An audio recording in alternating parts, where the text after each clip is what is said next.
Students, हम लोगों ने ऑलरेडी कंप्लीट कर लिया कौन सा टॉपिक, oogenesis। तो oogenesis के एंड पे हम लोगों को क्या मिला, the end of oogenesis the secondary oocyte is released from the Graafian follicle, जो फर्टिलाइज होने के बाद डेवलप होता है एज ए कंप्लीट और मैच्योर एग।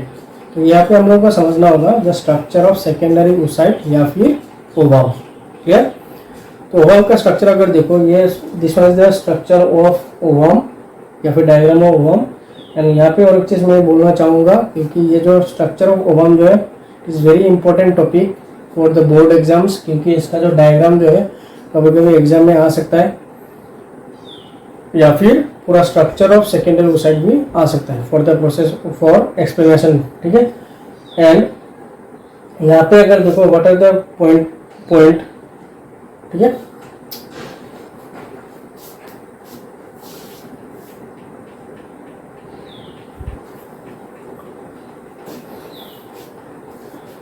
स्टूडेंट्स अभी मैं तुम लोगों के साथ डिस्कस करूंगा about the structure of secondary oocyte और ओवम। तो सेकेंडरी oocyte क्या था, at the end of oogenesis secondary oocyte जो है release from the mature Graafian follicle, जो हम लोगों ने ऑलरेडी डिस्कस किया।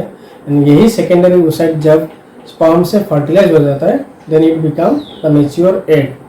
तो यहाँ पे हम लोगों को डिस्कस करना होगा only about the structure of secondary oocyte या फिर ओवम। ठीक है?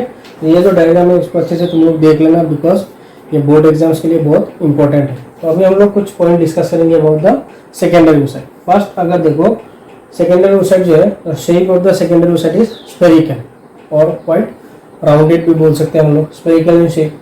तो ये हो गया first point of discussion about the secondary oocyte। दूसरा जो है secondary oocyte also contains cytoplasm and the cytoplasm of secondary oocyte is called as ooplasm। तो यहाँ पे जो साइटोप्लाज्म जो है, cytoplasm of secondary oocyte is called as ooplasm। Clear?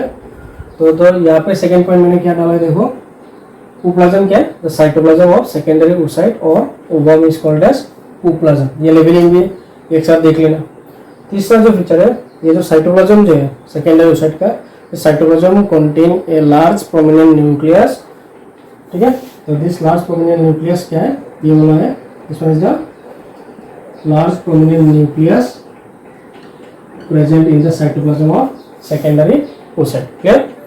Now cytoplasm जो है, cytoplasm is covered by plasma membrane. तो यहाँ पे अगर देखो जो कवरिंग ऑफ साइटोप्लाज्म जो है वो है प्लाज्मा मेम्ब्रेन। हो गया प्लाज्मा मेम्ब्रेन। तो साइटोप्लाज्म और the ooplasm of secondary oocyte is covered by plasma membrane. तो यहाँ तक तो हो गया हम लोग का प्लाज्मा मेम्ब्रेन। तो हम लोग ने यहाँ तक 4 पॉइंट डिस्कस कर लिया। अभी चलते हैं, ये जो प्लाज्मा मेम्ब्रेन जो है, प्लाज्मा मेम्ब्रेन के अंदर देखो बहुत dense vesicles are present just below the plasma membrane. Plasma membrane के ठीक नीचे देखो dense vesicles are present and these dense vesicles are called as cortical granules। ठीक है? और cortical granule का फंक्शन क्या है, जब हम लोग इवेंट्स ऑफ फर्टिलाइजेशन करेंगे तब डिस्कस करेंगे। तो cortical granules का अर्थ होता है, ठीक, plasma membrane of secondary oocyte जो है उसके ठीक नीचे होता है vesicles, these are called as cortical granules। अभी हम लोग सिर्फ स्ट्रक्चर को समझते हैं। तो ये हो गया हम लोग का cortical granules। तो small vesicle under plasma membrane is called cortical granules। Then next point जो आता है, सेकेंडरी oocyte जो है externally covered by a thick outer covering जिसका नाम है जोना पेलुसिडा। ये जो स्ट्रक्चर जो है, इस one is the structure of zona pellucida. ठीक है? Thick outer covering of secondary oocyte is called zona pellucida and the space between zona pellucida and plasma membrane जो है, यहाँ पे एक स्पेस दिखाई दे रहा है, देखो there is a gap. The space between plasma membrane and zona pellucida is called as perivitelline space. Space का नाम क्या है, perivitelline space. Clear? The space between plasma membrane and zona pellucida is called perivitelline space. अभी अगर देखो ये जो zona pellucida जो है, zona pellucida is again surrounded by thick layers of cells and this thick layers of cells are called as, what is the name, corona radiata. ठीक है, corona radiata. और मैं आशा करता हूँ कि तुम लोग इसको नहीं भूलोगे, क्योंकि अभी तो कोरोना चल ही रहा है। तो ये कोरोना उस कोरोना के साथ कोई कंफ्यूज मत कर लेना कि ये कोरोना जो हम लोग का जो कोरोना वायरस है सेम ही है, ये अलग है। जस्ट इसका टर्म का नाम है कोरोना रेडिएटा। ठीक है, तो सिंपली देखो जोना पेलुसिडा जो है, zona pellucida surrounded by layers of thick cells जिसका नाम है कोरोना रेडिएटा। तो यहाँ तक हो गया हम लोग का स्ट्रक्चर ऑफ सेकेंडरी oocyte और ओवा। तो स्ट्रक्चर में क्या क्या है देखो, spherical in shape.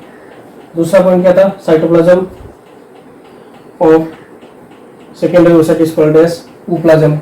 Cytoplasm is covered by plasma membrane and the cytoplasm contain large prominent nucleus. हो गया। नाउ जो सेकेंडरी oocyte जो है which is covered by thick membrane जिसका नाम है जोना पेलुसिडा। और एक चीज अगर देखो, प्लाज्मा मेम्ब्रेन के ठीक नीचे जो लेयर ऑफ डेंस वेसिकल्स है जिसका नाम है cortical granule and the space between zona pellucida and plasma membrane is called as perivitelline space and the zona pellucida is externally surrounded by thick layer of cells जिसका नाम है corona radiata. इसके structure में अगर देखो, secondary oocyte के structure में क्या है, secondary oocyte contain two polar bodies. हम लोगों ने जब oogenesis किया था, दो पोलर बॉडी देखा था, first and second polar body.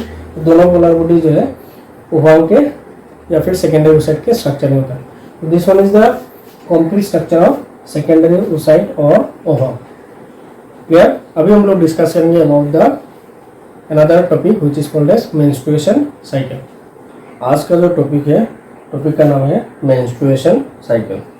तो ये टॉपिक जो है ऑलरेडी हम लोगों ने डेफिनेशन कर लिया था इन द फर्स्ट चैप्टर, जैसे menstruation cycle and Easter cycle. तब क्या डिस्कस किया था, मेंस्ट्रुएशन साइकिल जो है which is found in primate mammal and Easter cycle is found in और ऑक्टर्स इन नॉन प्राइमेट मेमल्स। तो ये जो चैप्टर है ह्यूमन रिप्रोडक्शन जो है, इसमें हम लोग डिस्कस करेंगे only about the menstruation cycle. ठीक है, तो पहले समझना होगा मेंस्ट्रुएशन साइकिल जो किन में होता है। यहाँ पे अगर देखो, the reproductive cycle in female primate is called menstruation. Clear. What is menstruation, the reproductive cycle in female primate is called menstruation. Female में जो रिप्रोडक्टिव साइकिल होता है जिसको हम लोग बोलते हैं, यहाँ पे देखो this one is called as menstruation. Clear. और मेंस्ट्रुएशन अगर देखो ये कब होता है, ये तो समझ में आ चुका है, the reproductive cycle in female primate. ठीक है, दिस वन इज इंपॉर्टेंट। इनमें होता है फीमेल प्राइमेट इंडिविजुअल के अंदर ये मेंस्ट्रुएशन साइकिल दिखाई देता है। ठीक है, अभी क्वेश्चन है कब ये मेंस्ट्रुएशन साइकिल दिखाई देता है in female individual, when female enter into the stage which is called as puberty. तो यही सेकेंड पॉइंट है। देखो, एट प्यूबर्टी, जब प्यूबर्टी स्टार्ट होता है तभी से मेंस्ट्रुएशन साइकिल का प्रोसेस भी स्टार्ट होता है। नाउ यहाँ पे अगर देखो, at puberty the beginning of menstruation, जब प्यूबर्टी में एंटर करने के बाद फर्स्ट टाइम जब किसी भी फीमेल इंडिविजुअल में मेंस्ट्रुएशन स्टार्ट होता है, उसको हम लोग क्या बोलते हैं, this term is known as menarche. ठीक है, व्हाट इज मिनार्ची, ये कभी कभी क्वेश्चन आ सकता है, व्हाट इज मिनार्ची और बिगिनिंग, इसका सिंपल मतलब समझो, the beginning of menstruation cycle is called menarche. Beginning of menstruation cycle is called menarche. ठीक है, तो at puberty beginning of menstruation is called as menarche. तो फर्स्ट टाइम जब मेंस्ट्रुएशन स्टार्ट होता है, ठीक है, या फिर start of menstruation cycle is also known as menarche. तो ये हो गया what is menarche, that means ये हम लोग को समझ में आ गया प्यूबर्टी के टाइम पे ये मेंस्ट्रुएशन प्रोसेस है वो स्टार्ट होता है। थर्ड अगर देखो, मेंस्ट्रुएशन जो है, the menstruation repeated at an average of about 20 to 29 days। Menstruation cycle जो होता है एट एन एवरेज 28 से 29 दिन के अंदर रिपीट होता रहता है। एंड और एक चीज मेंस्ट्रुएशन साइकिल में क्या होता है, इन ईच मेंस्ट्रुएशन साइकिल, ठीक है फिर से मैं रिपीट करता हूँ, in each menstruation cycle 1 ovum is release, मतलब ओवुलेशन होता है। एंड वो भी कब होता है, at the mid of menstruation cycle. हम लोग मान सकते हैं नियर अबाउट 14 डेज के 14 डेज ऑफ मेंस्ट्रुएशन साइकिल में ओवुलेशन होता है, ठीक है। नाउ अभी हम लोगों को समझना होगा what is the definition of menstruation cycle. Definition अगर देखो, cycle of event starting from one menstruation, ठीक है फिर से देखो, cycle of event starting from one menstruation till the next is called menstruation cycle. मतलब एक मेंस्ट्रुएशन से लेकर दूसरा मेंस्ट्रुएशन के अंदर जो साइक्लिक प्रोसेस होता है उसी को हम लोग बोलते हैं मेंस्ट्रुएशन साइकिल। मतलब एक मेंस्ट्रुएशन से स्टार्ट होगा और खत्म कब होगा, दूसरा मेंस्ट्रुएशन में जाके खत्म होगा। Then this period is called as, और this cyclic changes is called as menstruation cycle. तो ये हो गया हम लोग का कुछ इंपॉर्टेंट पॉइंट्स अबाउट मेंस्ट्रुएशन। तो ये ऑलरेडी हम लोगों को समझना होगा मेंस्ट्रुएशन क्या है। इज द मेंस्ट्रुएशन किन में होता है, इन प्राइमेट फीमेल, ये तो हम लोग को समझ में आ चुका है। दूसरा अगर देखो ड्यूरेशन कितना है, 28 to 29 डेज इन ह्यूमन, ठीक है, not in all primate. In human अगर देखो 28 to 29 डेज।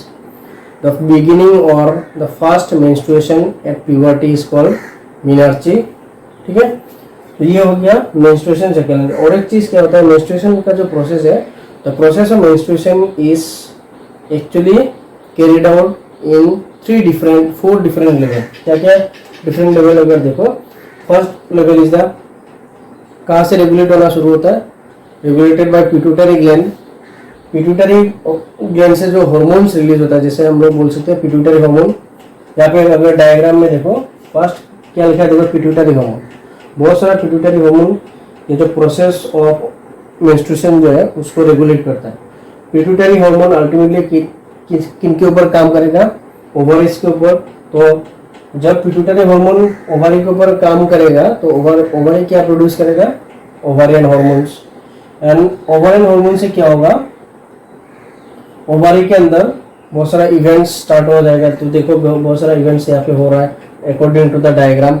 बाद में हर एक स्टेज में या फिर हर एक इवेंट पे हम लोग डायग्राम के साथ उसको एक्सप्लेन करेंगे। देन ओवरियन हार्मोन के चेंजेस की वजह से नेक्स्ट जो चेंज किन में आता है, चेंजेस फाउंड इन यूटेरस और एंडोमेट्रियम ऑफ यूटेरस। तो 4 लेवल में हो रहा है। क्या क्या देखो, पिट्यूटरी हार्मोन, दूसरे पिट्यूटरी हार्मोन से चेंजेस आता है ओवरीज में, हो गया दूसरा इवेंट। ओवरीज के चेंजेस से क्या होता है, ओवरियन हार्मोन रिलीज होता है। एंड ओवरियन हार्मोन के रिलीज से क्या होता है, यूटेरस में चेंजेस आता है। तो देखो anterior pituitary regulate ovarian structure produce ovarian hormone, हो गया थर्ड। एंड ओवरियन हार्मोन की वजह से यूटेरस के स्ट्रक्चर में चेंजेस दिखाई देता है। तो ये 4 लेवल पे पूरा प्रोसेस ऑफ मेंस्ट्रुएशन जो है वो रेगुलेट होता है, ठीक है। अभी हम लोग डिस्कस करते हैं इवेंट्स ऑफ मेंस्ट्रुएशन। मोटा मोटी तौर पर अगर देखो, मेंस्ट्रुएशन जो साइकिल है इनमें क्या क्या इवेंट होता है। Menstruation cycle consist of 4 event. What are the events, first event is called as menstruation phase और मेंसेस भी बोला जाता है। Why it is called as menstruation phase, because in this phase bleeding और मेंस्ट्रुअल ब्लीडिंग जो हम लोग बोलते हैं वो होता है। Then followed by the follicular phase. Follicular phase में क्या होता है, ओवरी के अंदर फॉलिकल्स का फॉर्मेशन होता है। Then followed by the ovulatory phase. Ovulatory phase मतलब the phase when the ovary is release, ovary नहीं, एग और ovum is release. Ovulatory phase मतलब क्या है, the phase when ovulation occur. Ovulation क्या था, release of ovum. And then last one is called luteal phase, जो corpus luteum में बहुत सारा चेंजेस दिखाई देता है, उसको हम लोगों ने नाम दिया है लुटियल फेज। तो there are 4 phases of menstruation. क्या क्या देखो, menstruation phase, follicular phase, ovulatory phase and luteal phase. Clear. अभी हम लोग डिस्कस करेंगे फ्रॉम द मेंस्ट्रुअल फेज। अभी देखो the first phase of menstruation cycle is the menstrual phase. ठीक है, तो यहाँ पे अगर देखो मेंस्ट्रुअल फेज में क्या होता है, सिंपली हम लोग बोल सकते हैं मेंस्ट्रुअल फेज में क्या होता है, the menstrual bleeding is occurs. Menstrual bleeding occurs, इनमें क्या होता है, द लिक्विड सब्सटेंस या फिर लिक्विड और bloody liquid is released from the vagina. ठीक है, जिसको हम लोग बोलते हैं मेंस्ट्रुअल ब्लीडिंग या फिर मेंसेस। तो यहाँ पे अगर देखो मेंस्ट्रुअल ब्लीडिंग जो है occurs and it last for 3 to 5 days. Menstrual phase अगर देखो जिसमें ब्लीडिंग फेज होता है and it last for 3 to 5 days of the menstrual cycle. मतलब सिंपली समझो ये जो होता है मेंस्ट्रुअल साइकिल हम लोगों ने ड्यूरेशन क्या बताया था, नियर अबाउट 28 to 29 डेज। ठीक है, 28 या फिर 29 डेज। तो ये जो मेंस्ट्रुअल ब्लीडिंग जो स्टार्ट होता है ये मेंस्ट्रुअल साइकिल का नियर अबाउट 28 या फिर हम लोग प्लस माइनस करके बोल सकते हैं 27 भी बोल सकते हैं, बट नॉर्मली अगर देखो it generally start at the 28 day of menstrual cycle. फिर से मैं रिपीट करता हूँ, it generally start at 28th day of menstrual cycle and then it last up to 1 to 3 days और सिंपली बोल सकते हैं 3 to 5 days of menstrual cycle. मतलब 29 से स्टार्ट हुआ, ठीक है, या फिर 28 से अगर स्टार्ट हुआ 28, 29 then 1, 2 and 3। That means in general अगर देखो 3 डेज या फिर 5 डेज के लिए ये मेंस्ट्रुअल फेज के लिए होता है। नाउ ये कैसे होता है, how this menstrual bleeding occurs, it occurs due to, reason अगर देखो it occurs due to break down of endometrium of uterus. Endometrium क्या था, इनरमोस्ट कवरिंग ऑफ और इनरमोस्ट वॉल ऑफ यूटेरस। याद है कि नहीं, हम लोगों ने फीमेल रिप्रोडक्टिव सिस्टम में क्या था, एंडोमेट्रियम, मायोमेट्रियम एंड पेरीमेट्रियम। तो ये मेंस्ट्रुअल साइकिल कैसे होता है, it occurs due to break down of endometrium. अभी एंडोमेट्रियम जो है, एंडोमेट्रियम के अंदर बहुत सारा ब्लड वेसल्स भी है प्लस, और एंडोमेट्रियम इज, ये हम लोग को पता भी है, is highly vascular structure of uterus. तो ये जो it occurs due to break down of endometrium. तो एंडोमेट्रियम ब्रेक डाउन होगा मतलब क्या होगा, इनके अंदर जो ब्लड वेसल जो है, ब्लड वेसल्स का भी ब्रेक डाउन होगा। एज ए रिजल्ट क्या होगा, जो ब्लड जो है, the blood is also released from the uterus through vagina, and इसी को हम लोगों ने नाम दे दिया है मेंस्ट्रुअल ब्लीडिंग और मेंसेस। ठीक है, एंड अभी क्वेश्चन है how this menstrual phase occurs. अगर देखो हार्मोनल चेंजेस की वजह से ये सब होता है, क्या क्या देखो, फर्स्ट मैंने क्या लिखा है देखो, LH level, LH means luteinizing hormone, तो LH level decrease at this stage. ठीक है, LH लेवल डिक्रीज होने से क्या होता है, degeneration of corpus luteum start. ठीक है, LH हार्मोन कहाँ से रिलीज होता है, from the pituitary gland. LH का लेवल कम होने से क्या हो रहा है देखो, degeneration of corpus luteum start हो चुका है। नाउ जैसे कॉर्पस लुटियम डीजेनरेट होता है, due to the degeneration of corpus luteum, एक तो एस्ट्रोजन का लेवल कम हो रहा है and due to the actual degeneration of corpus luteum, progesterone का जो लेवल जो है ये भी धीरे धीरे कम हो जाता है।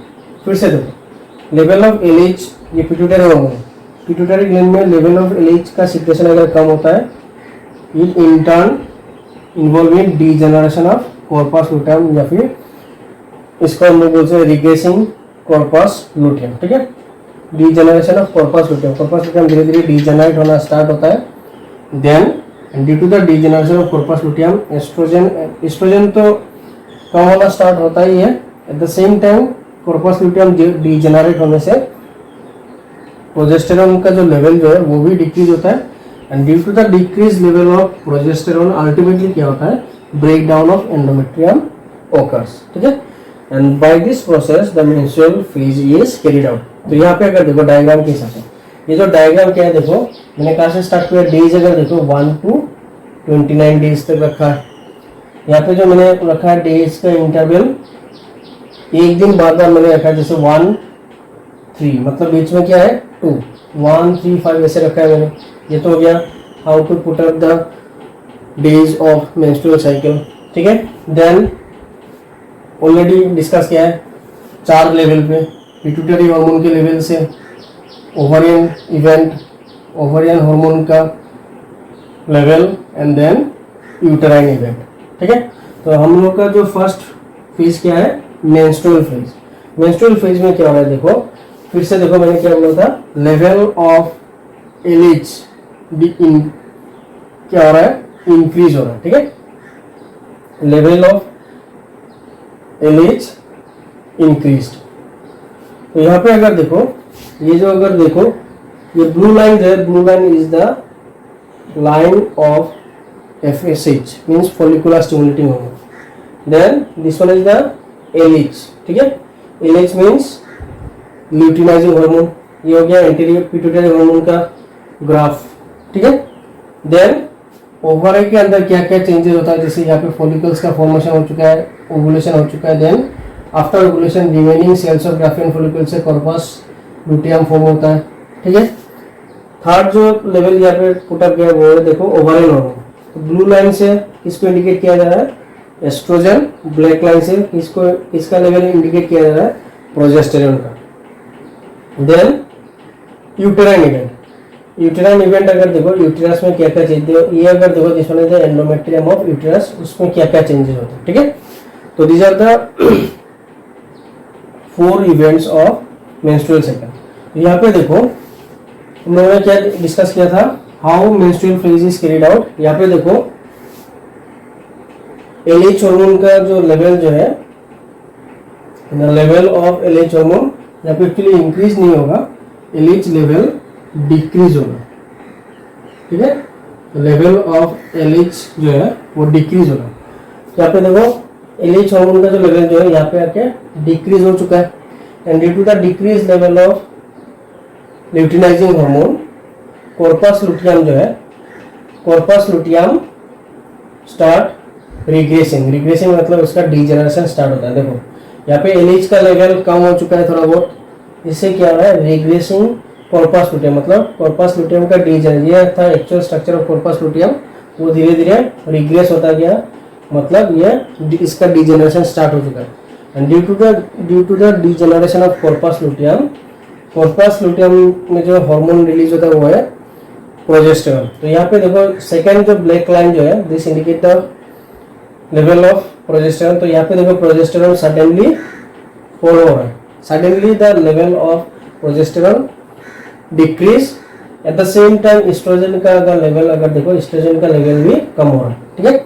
And due to this event in ovaries और ओवरियन हार्मोन, तो एंडोमेट्रियम का जो वाल जो पहले अच्छे से फॉर्म हो चुका था, सडनली ये ब्रेक डाउन होना शुरू होता है एंड इट रिलीज ब्लड, जिसको हम लोगों ने नाम दिया है देखो मेंसेस। तो यहाँ से स्टार्ट, जैसे 20 या फिर 29 डेज से स्टार्ट होता है and it last up to 1 और 1 to 3, मतलब सिंपली मान लो 28 29 1 2 3, ठीक है।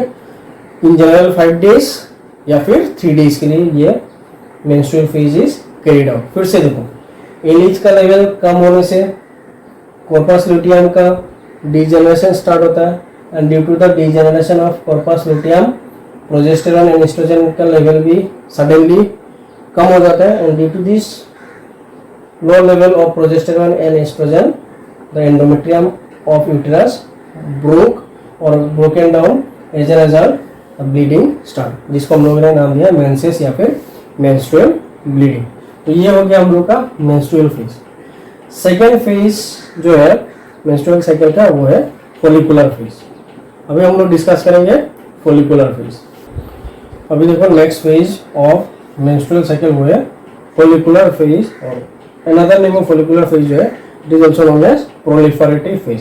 प्रोलिफरेशन मतलब हम लोग बोल सकते हैं ग्रोथ, क्लियर। तो ये जो फॉलिकुलर फेज जो है इसमें क्या होता है, सिंपल नाम से समझो, फॉलिकुलर फेज में क्या होता है, फॉलिकल्स का फॉर्मेशन होता है। जब हम लोगों ने ओवरी का स्ट्रक्चर पढ़ा था तब हम लोगों ने क्या देखा था, primary follicle, secondary follicle, tertiary follicle, and ultimately it develop into mature Graafian follicle. तो यहाँ पे देखो प्राइमरी फॉलिकल से लेकर जब पूरा मैच्योर ग्राफियन फॉलिकल का जब फॉर्मेशन होता है, ये पूरा प्रोलिफरेशन ऑफ फॉलिकल्स जो है, यही स्टेज को हम लोगों ने नाम दिया है प्रोलिफरेटिव फेज या फिर फॉलिकुलर फेज, क्योंकि इसमें फॉलिकल्स का ग्रोथ होता है या फिर फॉलिकल्स का डेवलपमेंट होता है। तो सिंपली अगर देखो primary follicle, what is follicular phase, इसमें क्या होता है, ये जो प्राइमरी फॉलिकल जो है, this primary follicle ultimately develop into Graafian follicle. फिर से देखो primary follicle develop into Graafian follicle, ठीक है। तो यहाँ पे डायग्राम से अगर देखो जैसे ये था प्राइमरी oocyte, तो follicle form primary, secondary, tertiary and it is ultimately develop into mature Graafian follicle, ठीक है।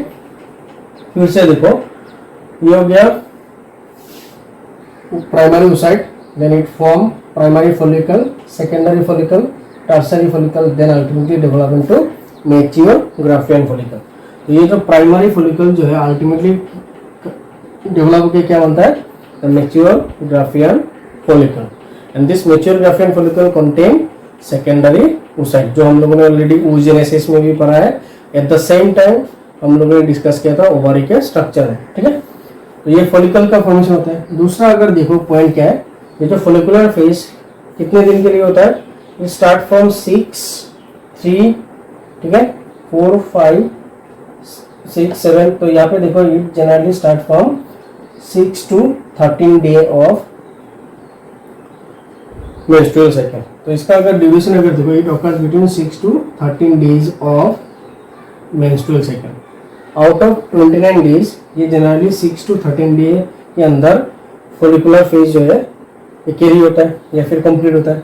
नाउ यहाँ पे अगर देखो फॉलिकुलर फेज जो है, फॉलिकुलर फेज में मेजर जो इवेंट है किन में होता है, इट ऑकर्स क्यों होता है, देखो follicular changes, follicular event it occurs due to changes in pituitary hormone and ovarian hormone, ठीक है। पिट्यूटरी हार्मोन, ओवरियन हार्मोन जो है, दोनों में चेंजेस की वजह से ये फॉलिकुलर फेज जो है वो कैरी होता है। अभी हम लोग को समझना होगा क्या क्या चेंजेस होता है। फिर से देखो फॉलिकुलर फेज इसको क्यों नाम दिया जा रहा है, क्योंकि इसमें फॉलिकल्स का डेवलपमेंट होता है। That means primary follicle develop होने के बाद बनता है ग्राफियन फॉलिकल। दूसरा जो है it last for 6 to 13 days of menstrual cycle. दूसरा पॉइंट इंपॉर्टेंट ये हो गया।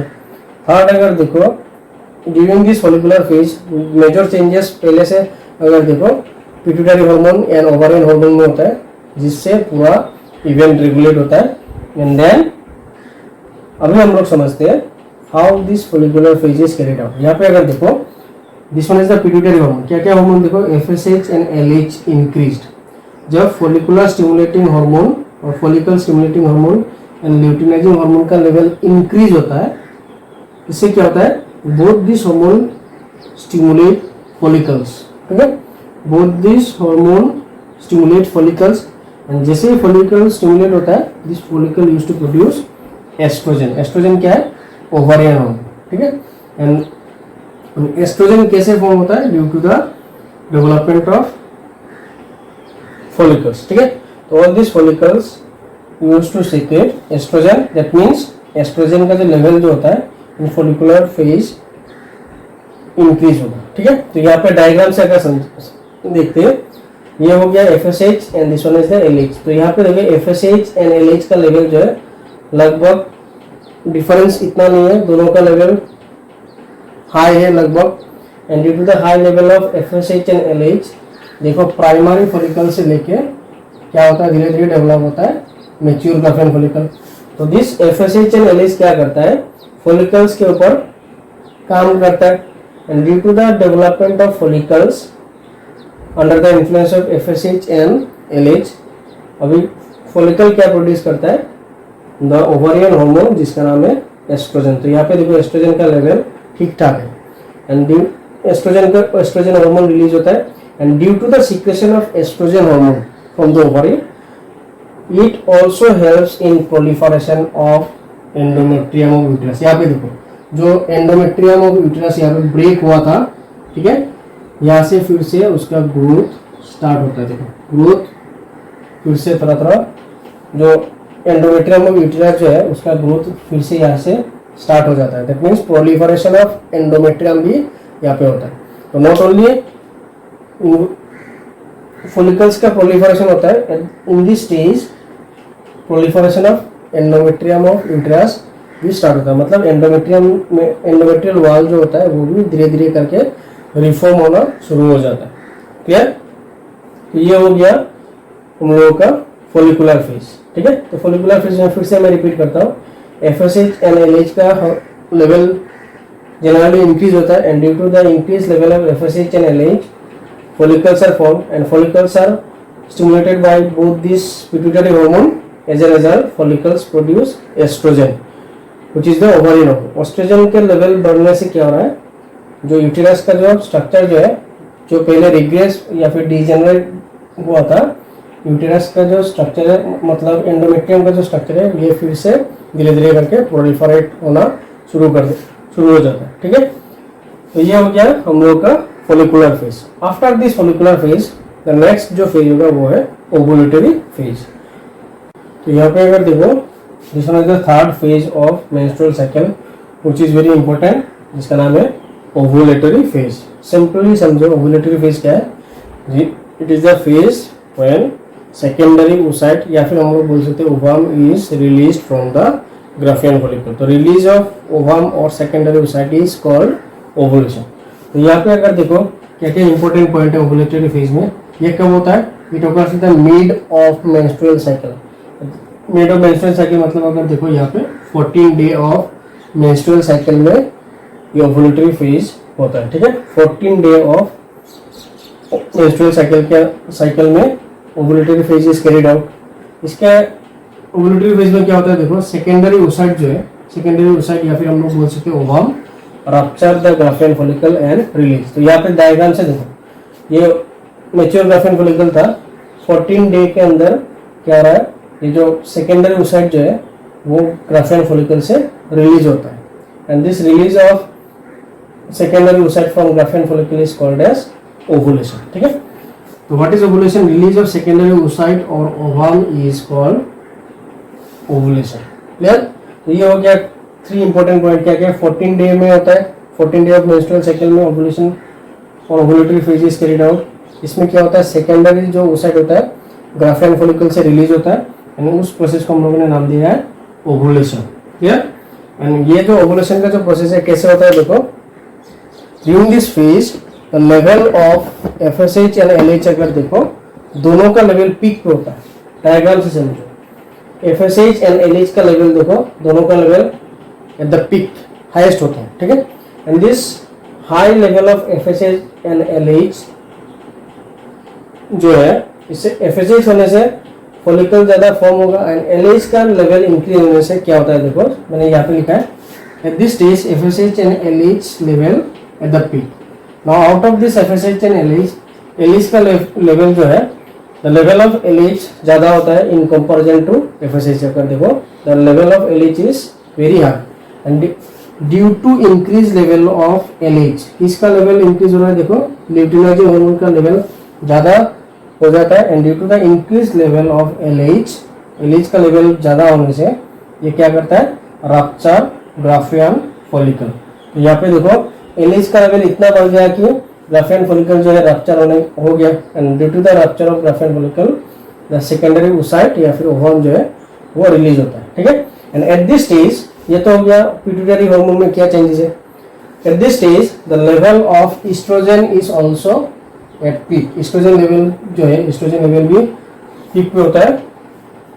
ठीक है, and as a result a gas release. तो यहाँ पे अगर देखो यूटेरस में, अगर देखो यूटेरस का जो वाल जो है स्टिल ग्रोइंग, यहाँ पे यूटेरस का जो लेवल जो है और एंडोमेट्रियम ऑफ यूटेरस जो है ये स्टिल ग्रो कर रहा है। तो ये हो गया changes occurs during ovulatory phase. Peak में कौन कौन होता है, FSH एंड LH, बट दोनों में से अगर देखो LH का लेवल ज्यादा होता है and due to the increase level of LH it rupture the wall of और it rupture Graafian follicle. Graafian follicle rupture होने से सेकेंडरी oocyte जो है रिलीज होता है, जिसको हम लोगों ने नाम दिया है ovulation. And at this stage over में क्या चेंज होता है, देखो estrogen level quite high, progesterone level इतना हाई नहीं होता and at this stage still अगर देखो एंडोमेट्रियम ऑफ यूटेरस जो है वो भी ग्रो कर रहा है। ठीक है, अभी तक एंडोमेट्रियम ऑफ यूटेरस जो है ब्रेक डाउन इसका स्टार्ट नहीं हुआ and at this stage endometrium के अंदर लार्ज अमाउंट ऑफ ब्लड का सप्लाई होता है एंड हाईली वास्कुलर हो जाता है during this ovulatory phase. Clear? अभी हम लोग डिस्कस करेंगे the last phase of menstrual cycle, वो है लुटियल फेज। यहाँ पे देखो, this one is the fourth phase of menstrual cycle which is called as luteal phase. इसका नाम लुटियल फेज क्यों रखा गया? क्योंकि इन दिस फेज कॉर्पस ल्यूटियम में ज़्यादा चेंजेस दिखाई देता है।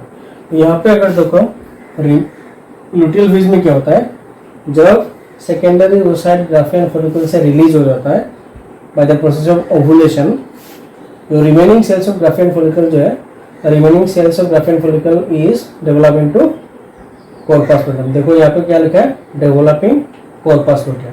ठीक है, फिर से देखो, तो remaining cells of Graafian follicle जो है, यहाँ पे ऑलरेडी लिखा है remaining cells of Graafian follicle develop into corpus luteum. Clear? और जैसे ही कॉर्पस लुटियम का डेवलपमेंट होता है, क्या क्या चेंजेस होता है देखो। एट दिस स्टेज क्या होता है देखो, जब ग्राफियन फॉलिकल से कॉर्पस लुटियम फॉर्म होता है, during this stage LH and FSH का जो लेवल जो पहले बढ़ चुका था, ये थोड़ा कम हो जाता है। FSH एंड LH का लेवल कम होता है, बट यहाँ पे स्टिल अगर देखो the level of LH is still high. ठीक है, क्योंकि ल्यूटिनाइजिंग हार्मोन जो है, ये किसको स्टिमुलेट करता है? कॉर्पस लुटियम को। ठीक है, फिर से मैं रिपीट करता हूँ, यहाँ पे अगर देखो FSH का लेवल बहुत कम हो चुका है, but the level of LH जो है, level of LH is quite high. पहले पिक पे था, थोड़ा डाउनफॉल होने के बाद भी the level of LH hormone is quite high, जो क्या करता है, remaining cells of Graafian follicle को कन्वर्ट करता है एज ए कॉर्पस लुटियम। ठीक है, नाउ ये जब कॉर्पस लुटियम यहाँ पे फॉर्म होता है, एंड कॉर्पस लुटियम क्या प्रोड्यूस करता है? दूसरा हार्मोन प्रोड्यूस करता है जिसका नाम है प्रोजेस्टेरॉन। ठीक है, progesterone hormone is secreted from the corpus luteum. तो यहाँ पे देखो प्रोजेस्टेरॉन का लेवल, जब कॉर्पस लुटियम का फॉर्मेशन हुआ है, प्रोजेस्टेरॉन का लेवल भी हाई है। फिर से देखो, LH का लेवल क्वाइट नॉर्मल या फिर हम लोग बोल सकते हैं थोड़ा बहुत हाई है। इससे क्या होता है, remaining cells of Graafian follicle form होता है as a corpus luteum. Corpus luteum in turn क्या प्रोड्यूस करता है? Progesterone hormone. यहाँ पे अगर देखो एस्ट्रोजन का लेवल लगभग कम हो चुका है, बट प्रोजेस्टेरॉन हार्मोन का लेवल बढ़ चुका है, क्योंकि corpus luteum used to produce progesterone hormone. And जब प्रोजेस्टेरॉन हार्मोन का लेवल बढ़ता है, उससे क्या होता है देखो, एंडोमेट्रियम ऑफ यूट्रस जो है वो हाईली प्रोलिफरेट होता है। तो यहाँ पे लेवल अगर देखो, एंडोमेट्रियम का जो स्ट्रक्चर जो है ये पीक पे होता है due to the effect of this progesterone. तो हम लोग सिंपली बोल सकते हैं प्रोजेस्टेरॉन का फंक्शन क्या है? Progesterone maintain the structure of endometrium of uterus. ठीक है, अभी एंडोमेट्रियम ऑफ यूटेरस का स्ट्रक्चर भी नॉर्मल है या फिर पीक पे है, हो गया। और इनमें कौन सा हार्मोन का लेवल भी बढ़ चुका था? ओवरियन हार्मोन, प्रोजेस्टेरॉन हार्मोन का लेवल बढ़ जाता है। ठीक है, यहाँ तक हो गया जो changes according to the diagram. तो यहाँ पे देखो मैंने समराइज किया है, कॉर्पस लुटियम फॉर्म होता है from the remaining cells of Graafian follicle. Corpus luteum secrete which hormone? Progesterone hormone. ठीक है, प्रोजेस्टेरॉन हार्मोन का लेवल ज्यादा होने से it stimulate uterine glands, uterine gland को स्टिमुलेट करता है टू सीक्रेट म्यूकस। फिर से देखो, प्रोजेस्टेरॉन हार्मोन का लेवल बढ़ने से corpus luteum increase the level of progesterone hormone, progesterone hormone का लेवल बढ़ने से stimulate uterine gland to secrete mucus. यहाँ तक ठीक है। And at this stage the corpus endometrium of uterus is also present at the higher level या फिर completely reform हो चुका है। बट कंडीशन यहाँ से स्टार्ट होता है फिर से, if secondary oocyte is not fertilized. ठीक है, अगर सेकेंडरी oocyte फर्टिलाइज नहीं होता तब क्या होगा? सिंपली अगर देखो, जब प्रोजेस्टेरॉन लेवल एंडोमेट्रियम का जो स्ट्रक्चर जो है उसको जब कंप्लीटली रिफॉर्म करता है, इसका मतलब क्या है, अगर किसी भी तरीके से सेकेंडरी oocyte जो रिलीज हुआ था फर्टिलाइज हो जाता है स्पर्म के साथ, तब क्या करता है, ये जो प्रोजेस्टेरॉन का जो लेवल जो है वो हमेशा एंडोमेट्रियम ऑफ यूटेरस को मेंटेन करता है। इसका रीजन, पीछे रीजन क्या है, एंडोमेट्रियम ऑफ यूटेरस अगर मेंटेन होगा तो जो एम्ब्रायो फॉर्मेशन होगा या फिर जाइगोट का फॉर्मेशन होगा which can easily attach to the wall of endometrium of uterus। फिर से मैं रिपीट करता हूँ, कंडीशन यहाँ पे अगर क्या देखो, अगर जो सेकेंडरी oocyte रिलीज हुआ है, ठीक है, अगर secondary oocyte fertilise by the sperm, फिर से मैं रिपीट करता हूँ, अगर secondary oocyte fertilise by the sperm, तब क्या होगा, कॉर्पस लुटियम जो है वो इसका डिजेनरेशन नहीं होगा। फिर से देखो, अगर secondary oocyte fertilise by the sperm, ठीक है, तब जो कॉर्पस लुटियम फॉर्म हुआ था from the remaining cells of Graafian follicle, corpus luteum का डिजेनरेशन नहीं होगा। अगर कॉर्पस लुटियम डिजेनरेट नहीं होता है तो प्रोजेस्टेरॉन लेवल जनरली हाई होगा, एंड प्रोजेस्टेरॉन लेवल अगर हाई होगा तो एंडोमेट्रियम जो है, एंडोमेट्रियम का ब्रेकिंग भी नहीं होता। इसका रीजन क्या है, एंडोमेट्रियम यहाँ पे अगर रिफॉर्म और फुल्ली मस्कुलर अगर होता है, which helps to attach the embryo with the uterus, जिसको हम लोग ने नाम दिया था इम्प्लांटेशन। याद है कि नहीं, तुम लोग फिर से रिवाइज कर सकते हैं। तो एम्ब्रायो को अटैच करने में हेल्प करता है। ये है कंडीशन एक्चुअली, अगर secondary oocyte is not fertilized. But menstrual cycle जो है वो रिपीट होता है एवरी 20 या फिर 29 डेज के बाद। तो रिपीट कब होगा, if the secondary oocyte is not fertilized, तब फिर से जो मेंस्ट्रुअल साइकिल जो है वो रिपीट होगा। कैसे होगा देखो, मैंने क्या लिखा है, if secondary oocyte is not fertilized then क्या होता है।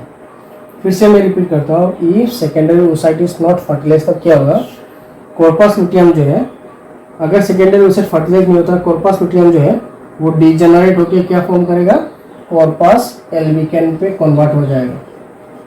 कॉर्पस लुटियम डिजेनरेट होने के बाद बनेगा कॉर्पस एल्बिकन। कॉर्पस लुटियम अगर डिजेनरेट होता है तो ऑब्वियसली क्या होगा, प्रोजेस्टेरॉन हार्मोन का जो रिलीज है वो सडनली फॉल कर जाएगा। यहाँ पे देखो प्रोजेस्टेरॉन डिक्रीज, प्रोजेस्टेरॉन लेवल बहुत कम हो जाएगा, and due to the decrease level of progesterone hormone endometrium of uterus also degenerate. Degenerate मतलब ब्रेकिंग होगा, and after the breaking of endometrium of uterus फिर से नेक्स्ट मेंस्ट्रुएशन साइकिल स्टार्ट होगा। यहाँ पे ऑलरेडी लिखा है नेक्स्ट साइकिल। तो एंडोमेट्रियम अगर फिर से ब्रेक डाउन होता है तो मेंसेस शुरू हो जाता है, मतलब मेंस्ट्रुअल ब्लीडिंग स्टार्ट होता है, एंड इसको फिर से हम लोग बोलेंगे सेकेंड मेंस्ट्रुअल साइकिल। तो पहले एक बार हो चुका था, फिर से ये रिपीट होगा, and this repetition is generally known as menstrual cycle. तो यहाँ पे अगर देखो फिर से स्टार्टिंग से अगर देखो, एलएच का लेवल कॉर्पस लुटियम डिजेनरेट क्यों होता है, एलएच का लेवल कम हो जाता है, तो कॉर्पस लुटियम डिजेनरेट, जिसको हम लोग ने क्या लिखा देखो, रिग्रेसिंग कॉर्पस लुटियम। तो इससे क्या होगा, प्रोजेस्टेरॉन लेवल कम होगा, प्रोजेस्टेरॉन लेवल कम होगा तो क्या होगा, ब्रेकिंग ऑफ एंडोमेट्रियम फिर से स्टार्ट होगा, and it also start the another cycle of menstrual cycle. Clear. तो ये हो गया complete process of menstrual cycle. तो हर एक फेज को अच्छे से बोलना एलोंग विद द डायग्राम। में बहुत स्टूडेंट को ये लगता है कि मेंस्ट्रुअल साइकिल बहुत टफ है, एक्चुअली टफ नहीं है। जब मेंस्ट्रुअल साइकिल पढ़ोगे डायग्राम के साथ कंपेयर करके पढ़ो, तब जल्दी क्लियर हो जाएगा मेंस्ट्रुअल साइकिल में क्या क्या होता है। ठीक है, अभी हम लोग जो है नेक्स्ट लेक्चर में डिस्कस करेंगे about the events of fertilisation.